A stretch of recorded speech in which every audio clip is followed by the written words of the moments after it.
So we got a lot to cover today. We did the Transformer Slag podcast live stream on Saturday night, and a whole bunch of factory images were posted all over the different Chinese message boards, specifically Weibo and one of their Chinese trading message boards.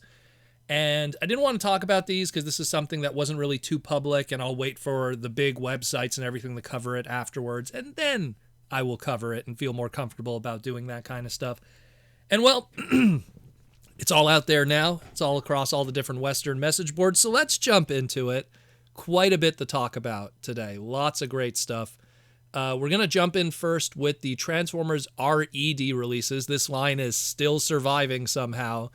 I don't know anyone who collects these, so clearly somebody is still buying them. Maybe Hasbro is still pretty much invested with tooling and sculpting up to a certain amount of waves. And we have two more here. First one we got here is first we saw on Saturday, we had some unpainted test shots of what is clearly a Transformers Prime Starscream. We knew about this through listings that we saw in different retailers, but now we finally see it in person. Again, the images weren't that great when we saw them first on Saturday from the Chinese message boards, but yesterday, the color images started showing up, and now we have some color in-hand images, these posted on the Western message boards through TFW and other different sources. And of course, we have him here today. Looks pretty good. Again, the paint really does a big, again, the most important thing is getting that horn painted red, because even the best of the Starscream figures up to this point never painted that that horn red properly. So that's pretty good. It looks like from what we got here, 4 hands, 2 closed hands, 2 open hands that are expressive, a backpack that's really just his wings for the back of him with a blast accessory for his jet booster. It looks like he has a changeable hand because, all those Transformer Prime characters had these transformable arms or hands that were used for combat. So he has some kind of changeable hand/arm. We only see 1 missile here, but he's probably going to come with 2 missiles that'll attach on both the sides of his arms here to really finalize that look there of how he looked in the show. I mean, it looks great. It looks great, but at the same time, we had some really good figures of him to begin with that represented how he looked on the show. That first edition deluxe class one that we got all those years ago, short of that little red paint, like I said, on the horn being absent, looked absolutely fantastic. And if you wanted something even a little bigger, while maybe it wasn't as good in the minds of some fans, the Voyager class that we got a year afterwards was also pretty good too, did a pretty good job. Clearly this is going to appeal to the Transformer Prime fans, and I get it, it's cool, but I'm pretty happy already with my transformable actual versions of those that came out all those years ago. I'm sure we'll see some repaints of these. Maybe we'll get a Thundercracker or that Sky Warped color one that was from the 2-pack all those years ago.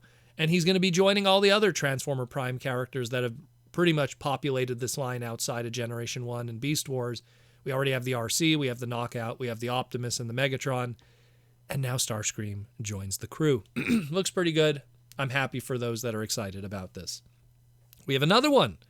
Now Generation 1, Transformers R.E.D. Robot Enhanced Design, Generation 1 Grimlock.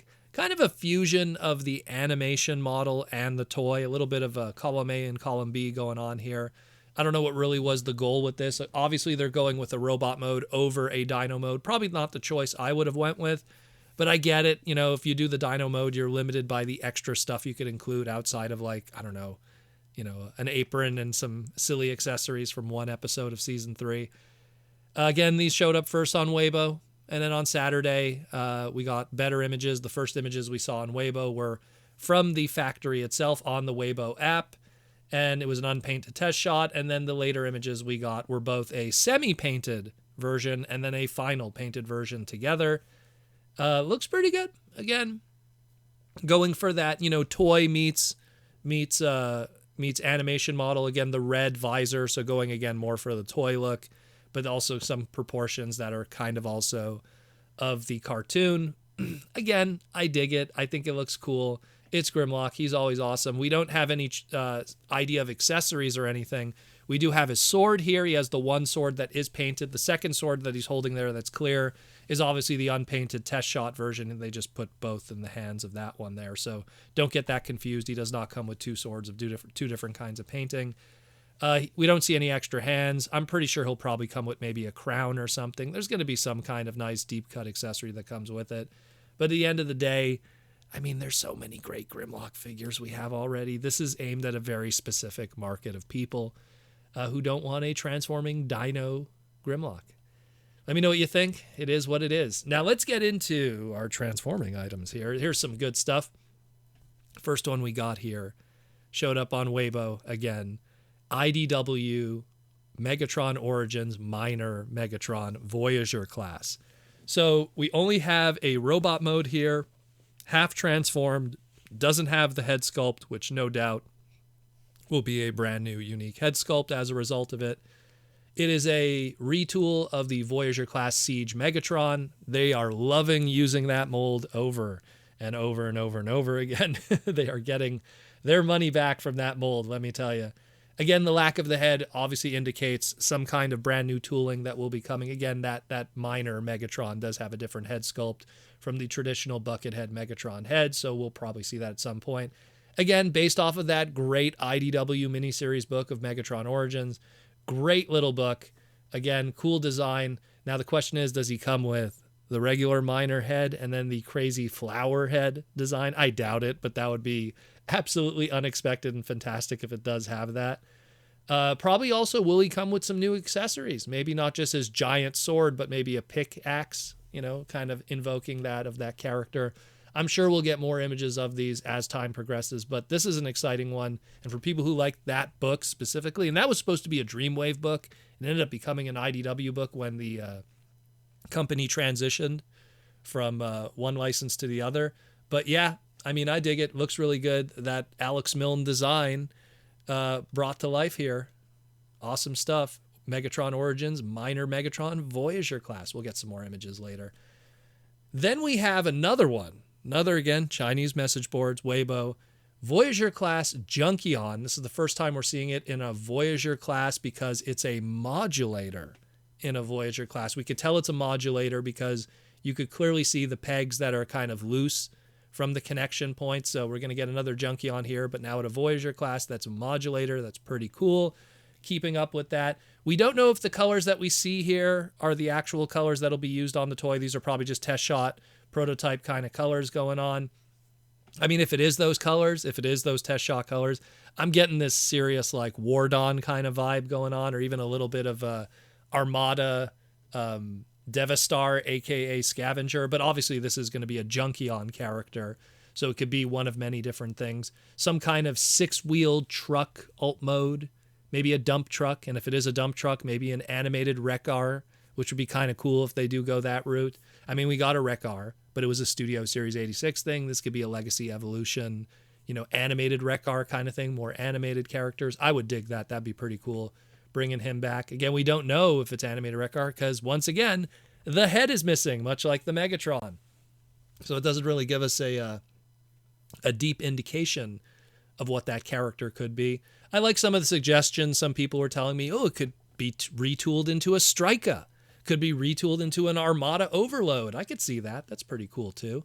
But I dig it. Nice sculpt. I like the little spikes and the chain detail on the forearms. Looks really nice. But who is it? We don't know, but we'll find out soon. But it's our first ever modulator in the Voyager class price point. So more pieces to have fun with your mixing and matching. And the last thing we're going to cover is yet again another addition to that premium Beast Wars 2-pack that we're seeing from Takara-Tomy in Japan. This time homaging the original Beast Wars 2-pack of the Quickest Shodown VS03 from back in the day of 1997. So this one actually stays true to it, and it's also the third release of this line, so it's really true in a lot of ways. The reason why I bring that up, because while the Optimus and the Megatron threw back properly to the original, the Rhinox Scorponok 2-pack, the Stubborn Confrontation 2-pack, was technically incorrect. Rhinox originally came in a 2-pack with Shadow Panther, which is weird because we have a Shadow Panther. So I'm surprised they didn't want to go that route and give Japan an opportunity to get that Shadow Panther mold release anyhow of the Kingdom one. But so, Rhinox came originally with the Shadow Panther, and Scorponok came with Polar Claw, which we don't have a Polar Claw, so that one kind of makes sense. But so that one was kind of a weird one. They were kind of just making up something there. It's not really an homage to the original. But this one is. This one is straight up like the original. The original 2-pack was Cheetor and Waspinator in the Quickest Shodown 2-pack. And now we're getting it here again using that Kingdom Deluxe mold for both of them. And it's the early pre-order images from Takara-Tomy that come from the different retailers. So we don't have a proper image yet. We just have this super tiny, blurry image. But from what we could break down from it is it's going to be having a pre-order date on May 10th, 2023, Japan time. So that means May 9th at some point. Over here in the West, we'll be getting some nicer images of this, and we could get excited for it. Looks really good, though. Looks really good. Again, all of these premium repaints have been fantastic. And the question is, what's going to be next? Are we going to get the Rocky Mountain Shodown 2-pack based off of the original of Rat Trap and Pterosaur? It would give Japan an opportunity to get that Pterosaur mold done in exclusive show-accurate colors, which was an Amazon exclusive originally, in premium paint. That'd be cool. Or how about the ferocious Shodown 2-pack, which was Dinobot and Tarantulas? I mean, I could go on and on, but this is really exciting. Again, we're entering a Beast Wars year with the Rise of the Beast movie, so there's going to probably be a lot more of this from the Japanese side, throwing back, celebrating all those years of Transformers during the Beast era over there. But let me know what you think. A lot of really good stuff here. Glad to talk about it all finally here on the podcast. I hope you guys are enjoying it. And thanks again for listening on the Transformer Slag podcast. We had a fantastic live stream just a couple days ago talking about the live action movie and the animated movie and all the discussions we had with it. Great stuff there. And of course, with Hasbro's Aaron Archer popping into and a few others. Awesome stuff. Let me know what you think, guys. Amazing stuff. We'll talk again real soon here on the Transformer Slag podcast. And thank you for listening and keeping you educated, entertained, and informed.